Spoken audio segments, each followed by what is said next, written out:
And hi everyone and welcome. So happy to be here today with Heather. It's a big day.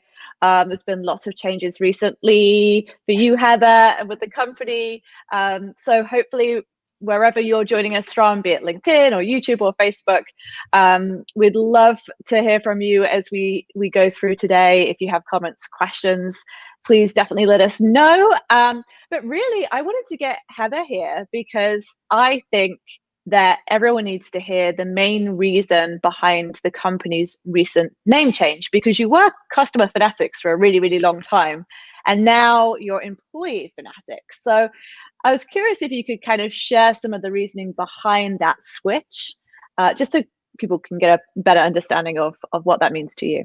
I will do that. And also, for anybody who's watching who doesn't recognize Nikki, she's my acting marketing director for Employee Fanatix and for just the entire brand of Heather. So just so you know, that's who she is. She's wonderful with that little English accent of hers. I love it. I always forget to introduce myself. No, that's okay. But that's who that lovely lady is. And so, why I made the move. So originally when I had created Customer Fanatix, the idea was that the employee experience connected directly to the employee experience, or the customer experience directed to the employee experience. So there was a direct connection, and there still is, by the way, to this day, a direct connection. And so all the things I did, I would talk about kind of both sides, and people were like, wow, she's like, this is cool. But then what does she stand for really? What does Customer Fanatix stand for? It says customer in the title. So I'm assuming predominantly are working around customers and a customer experience. And so over time, I could see people were a little confused. So I went to a couple people who do branding and stuff, and I asked them to kind of look at my brand and tell me what it was, what their perspective was. And everybody was like, oh, this is great. But one person said, I have to be honest, after reviewing it after a few months, I don't really know which one you're leaning towards. Are you more kind of the employee side? Are you more on the customer side? Maybe you could gain some more clarity. So at that point, he said, you don't need to change the name. I love the name. We can just stay with the name. That was kind of a couple of years ago. So I kind of kept going. But it's become increasingly obvious over the years that my focus on employee experience, improving their journey for them through helping leaders, helping the organizations listen more, all of the things that I do in that space, it made sense for this name change to happen. It's all about employees. They're my North Star.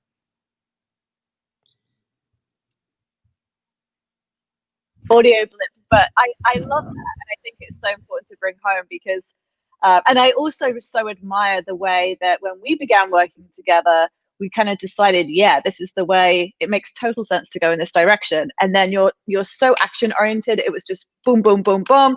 Let's get it done. Refresh the website. So if anyone is curious, if you go to employeefanatix.com, not only is there a new URL, but the whole website has been completely refreshed to really kind of guide you through the website. So it's very, very clear what the company offers, the different ways that you can work with Heather and her extended team. So that's so exciting. And one thing that you've always talked about whenever we've discussed kind of the purpose and the bigger mission behind Employee Fanatix is this idea of creating cultures of listening. And I really love that. Could you tell us a little bit more about what it really means to have a culture of listening in your organization or business? Yeah, I think the biggest thing, the biggest message, I guess, is the idea that organizations are often kind of going about never gauging what their employees want. They're making a ton of assumptions around what they want, what they need in order to more properly drive the business forward. And so I do, even on the website, I provide a tip sheet for kind of the 5 kind of main things you want to focus on related to creating a listening culture. But it boils down to, let's be a more informed organization by listening to the most important stakeholder that drives the business forward, because without the employee, the customer doesn't exist. And there's the whole idea of the chicken and the egg. In the end, you can have a customer all day. If there's no one there to service them, you are not in business. And so the employees really end up being a very paramount stakeholder in all of this. And that is why we focus. That's why it's Employee Fanatix. Why we focus on what are leaders doing, what are organizational leaders doing, what does their strategy look like that impacts that stakeholder the most, so that they can then go upline and impact all the things you're looking for: customer experience, more profits, whatever you're looking for in the market. If you're publicly traded, do you want things to improve in the market? You need to go check out what's going on in your relationship with your employees. Yes, I love it. And so if you do go to employeefanatix.com, you should be able to see the new URL down below. On that homepage, there is a tip sheet that you can download that has 5 tips to creating a listening culture. Heather, we don't necessarily have to go through all 5 tips, but I wanted to touch on a couple of them and to see if you could kind of explain a little bit more behind what you mean. So for example, tip number 1 is, if you want to create a listening culture in your organization or business, make it a part of the bigger picture. Yes, that one really has a lot to do with. So, what I often see in organizations is that employees are going about their day to day, and there's a disconnect between the work that they do and then the mission, the vision, the values, the norms that the organization actually like has on their walls. So, sometimes the things that are up there are things that are not being lived out, and sometimes they are, but there's no like way to really have a how do you actually reconcile the two? And so, making sure that in the listening culture, that number one, you expressly state inside of your values, inside of your norms, that your intent is to be open to listening, open to feedback, that you are a listening culture. And to that, what does that mean for you? Define that for your organization, and then make sure that your team members and everybody is understands it. And also make sure that you follow up with, for example, people aren't living that value, aren't living those norms. What are you going to do about it? Because we have to make sure that there's a checks and a balance between what we say we are and what we actually are, and how that then impacts the experience for those who are walking in the walls of our organization, because organizations really are only just corporate structures. It's the people that are inside of that building that really mean the most. So I love that. It's so easy to forget that. But it's so important that we humanize our businesses in that way. This is a good one as well. Tip number 3 is have a plan for what you will do after you listen. So it's not just a case of listening, but you've got to have a plan of action in terms of what you then do with that information. Could you share a little bit more about what that means? Yeah, this really gets under my skin a lot. And it's organizations are like, yeah, we did a survey, and we do a survey every year, and we do pulse surveys, and we listen and we listen. And I'm like, okay. And so what happens is the employees get fatigued because you're listening and they're not seeing any direct correlation between what you're hearing and what's supposed to happen to improve their experience. So it's up to the organizational leaders to make sure that they develop this connection between what we heard and what we do, and then actually definitely do something. And when you do that thing, you make sure you communicate back to your employees that you heard them, you're doing the thing because of their voices. And here's the thing: when you think about us as children, we are when we are cooing, we want adults to come to us, we want them to respond to us, they hear our voices, we think, they come to us, and we're like, we're so powerful, we're so important. And so that same thing that happens when we're a child is the same exact thing that is happening to us our entire lives. Our voices mean something. We want the leaders in our lives to show us that it in fact is true, that they mean something to them, that our voices are powerful, that they can actually be catalysts for action. And so that is why we want to make sure that we have a plan for what happens after we listen. Yes, fantastic.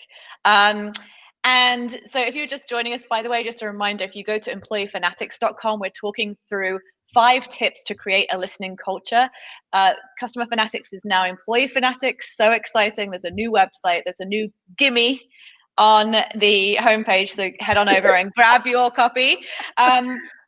Also, and this is so important as well, and I'm not going through all 5 tips, but you talk about the fact that it's so important to remember all voices equally. I feel like that's a huge one. Can you tell us some more about what that means and what that looks like within an organization? Yeah, this is another thing that happens a lot in kind of boardrooms or in leadership roundtables. Is it's the leaders' voices, maybe the executive leaders or senior leaders' voices that are being heard only, and they're leaving out really some of the most important components, which are the folks at the mid-level and kind of the front line, because they understand what's stopping the business from moving forward. They know what it is that the customers are requesting. And so when they're leaving those voices out, and it's a whole bunch of diverse voices, so it's everyone at the table. And you don't want to make sure that everybody at the table, no one at the table looks alike, sounds alike, right? If you all of a sudden you're in this vacuum where you start to sound just like each other, you might want to go run for the door, because you are in a lot of trouble if that happens. So you want to make sure that you're around a table that actually has some good and healthy debate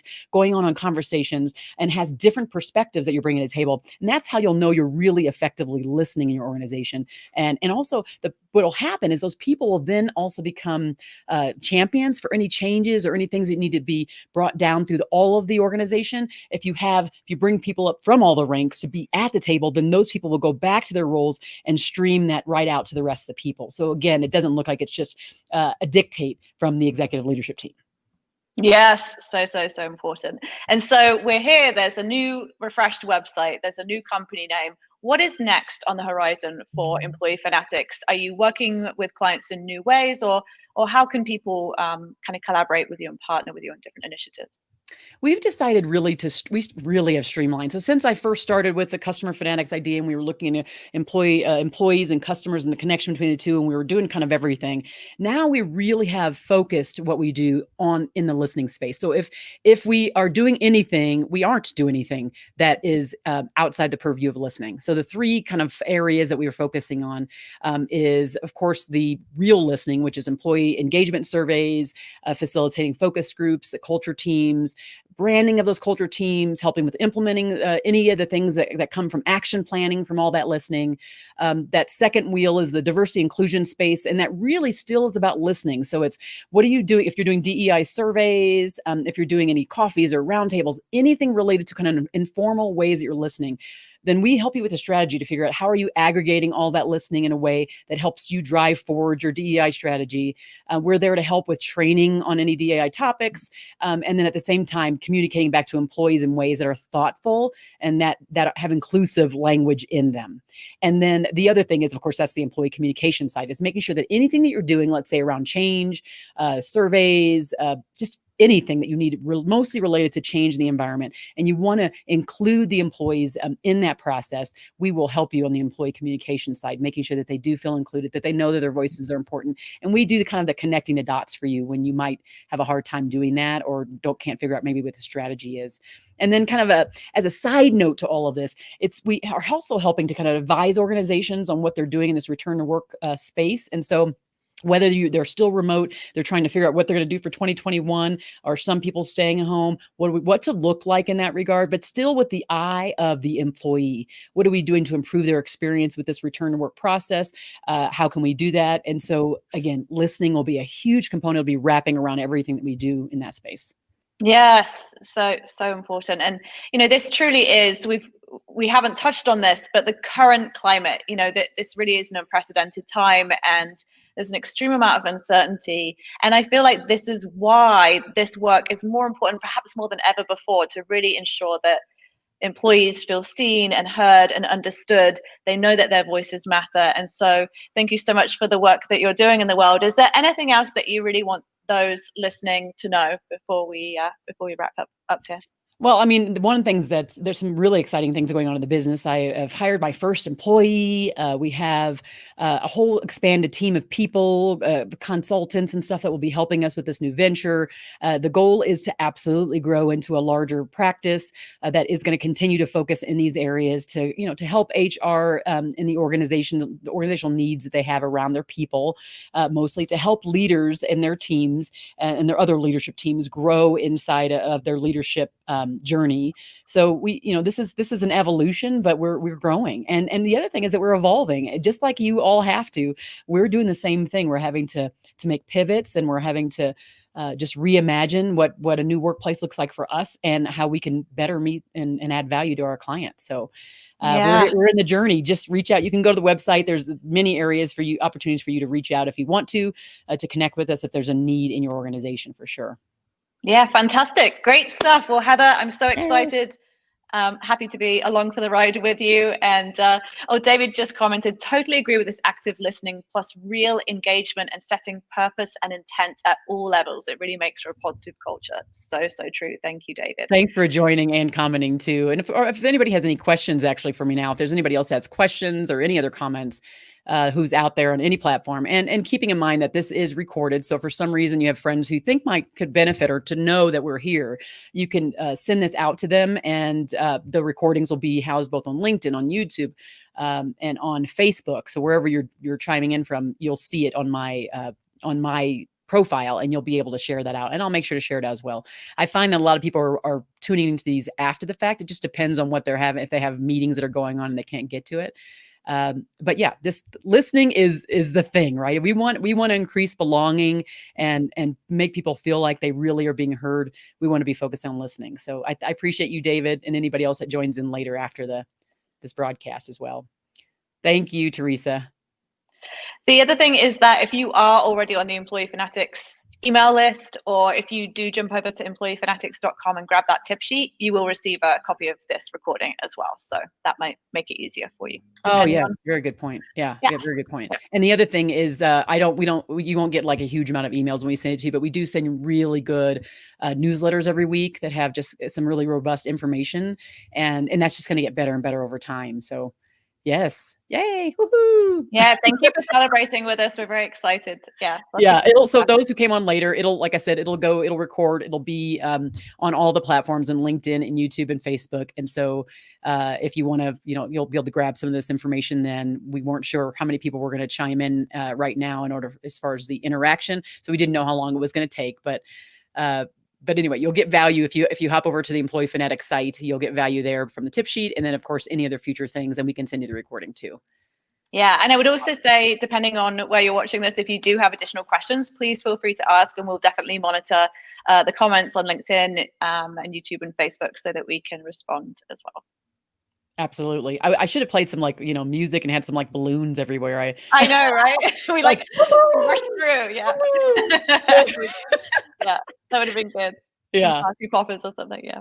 Exactly. Well, this is great. And like I said, we'll just check back in, keep in contact, go ahead and hop over to our site and we'll be in our loop and see what's going on as we continue to grow and evolve as well. Yeah. And another thing as well that we probably should add, Heather, is that if people do want to have a conversation and just kind of feel out where you might fit in terms of, or the team might fit in terms of coming in and consulting or offering various programs and services, that's always a possibility as well. So if you're not sure, if you go on the website and you're still not quite sure what might be the best fit, then there's always that option as well. So yes, do get in touch. Yay. Awesome. Well, thank you. Yes, thank you all for your support, and Heather, so pleased for you, and I'll speak to you soon. Awesome. Thank you. Thanks, everybody. See you soon. See you around.